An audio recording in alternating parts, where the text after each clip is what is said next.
Welcome to Liangjiang channel.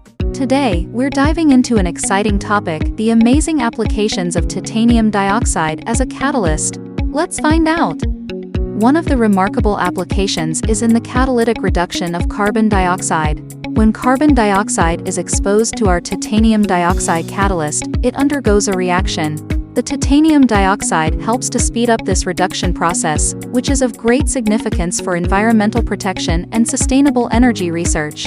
It can potentially convert carbon dioxide into useful substances, reducing the greenhouse gas emissions in the atmosphere.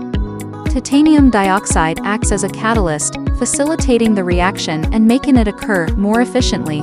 This has wide applications in industries such as chemical manufacturing, wastewater treatment, where the oxidation of harmful organic pollutants is necessary to make the environment cleaner and safer.